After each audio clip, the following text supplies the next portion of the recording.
लोणीकर यांनी शिवीगाळ केल्याचं देखील आपल्याला ऐकू येत आहे, पण अर्थात या ऑडिओ क्लिपची पुष्टता साम टीव्ही करत नाही।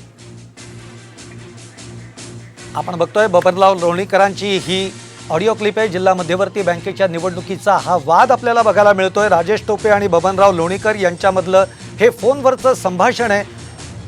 राजेश टोपे सांगतायत की यावेळी त्यांनी ऐकलेलं नाही, पुढच्या वेळी आपण बघू, परंतु बबनराव लोणीकर हे शिवीगाळ करताना आपल्याला बघायला मिळत आहे।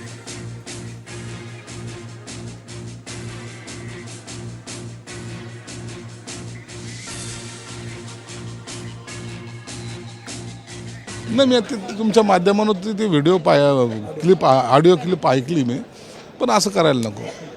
तुम्ही नेते आहात, तुम्ही आमदार आहात, तुम्ही मंत्री राहिलेले आहात, दोन्ही मंत्री राहिलेले आहेत आणि मग तुम्ही जर एकमेकाला जर शिवीगाळ कराल तर समोर खालचा जो आपल्या बरोबरचा सहकारी आपला कार्यकर्ता असतो त्याच्या मनावर सुद्धा विपरीत परिणाम होतो। मग ती भांडणाची सुरुवात जर तुम्ही करत असाल तर ती खाली जास्त प्रमाणात होईल।